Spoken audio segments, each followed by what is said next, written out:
तो हेलो दोस्तों, आपका स्वागत है गुइन सागा के 6th पार्ट में। और मुझे कमेंट आया था कि भाई लॉन्ग वीडियो बनाओ 15 मिनट की, और मैं भी यही सोच रहा था क्योंकि मांगा या फिर लाइट नॉवल एक्सप्लेनेशंस की कोई छोटी वीडियोस देखना पसंद नहीं करता है, इसलिए मैं भी अब यही सोच रहा था। और ये वीडियो तो छोटी है और इसके बाद वाली वीडियो भी छोटी होगी क्योंकि अब जो है गुइन सागा का चैप्टर 2 बस 10 या 20 पेजेस का ही बचा है। इसके बाद तो वो भी मतलब वीडियो छोटी होगी, उसके बाद की जो वीडियोस आएंगी वो लॉन्ग वीडियो आएंगी। और मैं सोच रहा हूँ कि जब इसका चैप्टर 2 ख़त्म हो जाएगा तब जितनी भी गुइन सागा की वीडियो है उन सबको मैं जो थोड़ा बहुत ट्रिम करके एक फुल वीडियो बनाऊँगा, एक लॉन्ग वीडियो, और उसे अपलोड करूँगा ताकि अगर कोई नया व्यूअर आता है और वो अगर देखना चाहता है तो वो देख सके। क्योंकि पार्ट्स तो मतलब जो पहले से मेरे साथ है बस वही देख पाएंगे, वही देखेंगे, और वैसे तो कोई देखेगा नहीं। तो इसलिए मैं यही सोच रहा हूँ। कमेंट करना कि यह कैसा आइडिया है। और अब चलिए हम वीडियो को स्टार्ट करते हैं, लेकिन उससे पहले तो पिछले पार्ट में हमने देखा था कि रिंडा को किले के सबसे ऊपर के कमरे में और गुइन और रेमस को जेल के एक कमरे में बंद कर दिया था। तो अब हम देखते हैं कि रेमस रिंडा की चिंता कर रहा था, पर गुइन उसे कहता है कि चिंता करने से हम रिंडा की मदद नहीं कर सकते। तभी उन्हें दीवार को खरोचने की आवाज़ आती है। उन्हें लगता है कि शायद टॉर्क चूहे होंगे। तो ये टॉर्क चूहे ही है, पर ज़्यादा बड़े और ताकतवर, इतने कि दीवार को दांत से खरोच सके और उसे तोड़ सके। पर फिर उन्हें दीवार को घूसा मारने की आवाज़ आने लगती है, और चूहे तो घूसा मार नहीं सकते, तो कोई और है दीवार के पीछे, मतलब उनके पास वाली जेल के दूसरे कमरे में। तभी एक ईंट वहां से गुइन के कमरे की ओर अंदर गिरती है और गुइन उसे हवा में ही पकड़ लेता है ताकि आवाज़ ना हो। और उस दूसरे कमरे से आवाज़ आती है एक युवा और उत्सुक लड़के की। वो कहता है कि आखिरकार अब हमें बात करने का मौका मिल गया। तब गुइन रेमस को कमरे के दरवाजे पर उठाकर ले जाता है, क्योंकि उसे लग रहा था कि यह ब्लैक काउंट की कोई चाल है, इसलिए वो कुछ भी नहीं बोलता। वो आदमी कहता है कि मैं अपना परिचय देता हूँ।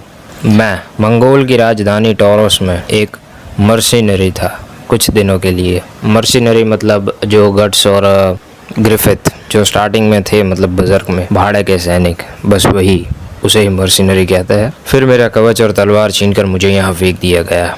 मेरा नाम इस्तेवान है, इस्तेवान वलाचिया का, मतलब ये वलाचिया नाम की एक जगह से है और इसका नाम इस्तेवान है। फिर गुइन को उस पर थोड़ा भरोसा होने लगता है और वो कहता है कि मेरा नाम गुइन है। और फिर गुइन आगे बताता है कि वो लोग यहाँ कैसे पहुँचे। फिर इस्तेवान कहता है कि मैं 12 साल का था तब मैं कवच और तलवार चुरा कर एक मर्सिनरी बना था। जैसे बजर्क में गट्स एक मर्सिनरी पहले था, वैसे मतलब जो मैंने पहले ही कहा था कि इंस्पायर हुआ है बजर्क। और वो कहता है कि मैं हर एक युद्ध में बच जाता हूँ, चाहे वो युद्ध कितना ही भयानक क्यों न हो। और मुझे लोग द स्पेल स्वॉर्ड भी कहते हैं, और मैं जल्द ही यहाँ से भागने वाला हूँ। यह किला श्रापित है, यह जल्दी तबाह हो जाएगा। तो गुइन कहता है तुम्हें कैसे पता? तो वो इस्तेवान कहता है कि मैं क्रिम्सन मर्सिनरी हूँ, मैं अंदाज़ा लगाने में माहिर हूँ।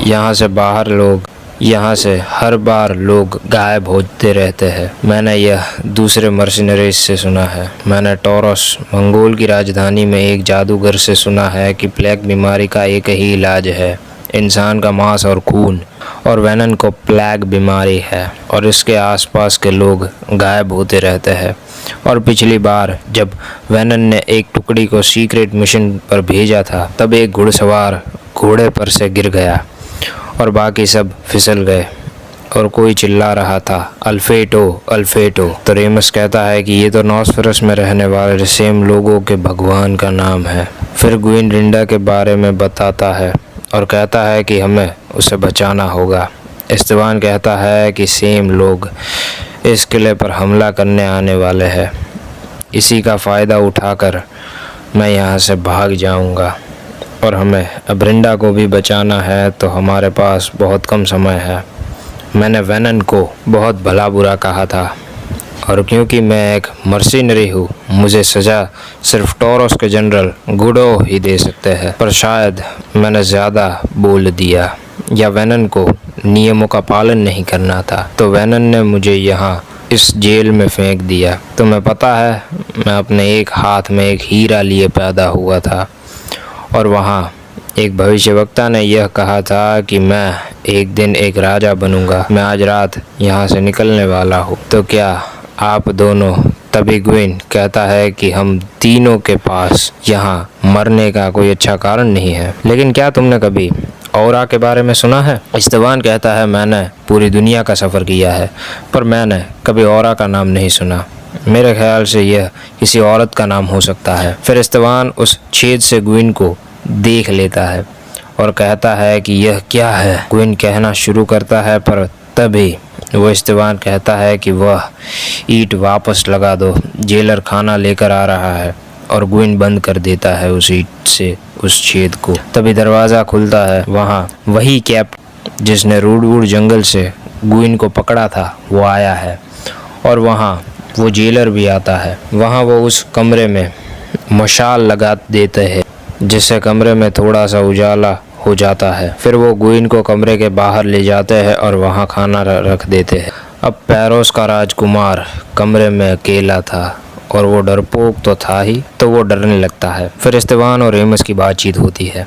इस्तेवान उसे खाने के लिए कहता है और उसके बिस्तर पर पड़ी चादर मांगता है ताकि वो वहाँ से उस किले से नीचे कैस नदी में उतर सके। फिर रेमस उसे वो दे देता है। फिर ग्विन वापस नहीं आता और रेमस खुद को वहाँ ग्विन के बिना सोने के लिए खुद को तैयार करता है। उसे वो पैरोस का क्रिस्टल पैलेस याद आ रहा था, जहाँ पर वो कुछ दिनों पहले सो रहा था। और ये हमारा 6th पार्ट ख़त्म हो जाता है। और अब आगे क्या होगा?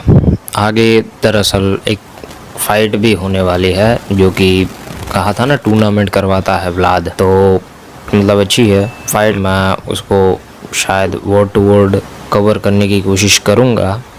मिलते हैं अगली वीडियो में। और तो मैंने जो कहा था उस पर कमेंट कर देना कि क्या मेरा डिसीजन जो है वो सही है या नहीं। तो मिलता है अगली वीडियो में, तब तक के लिए थैंक्स फॉर वॉचिंग।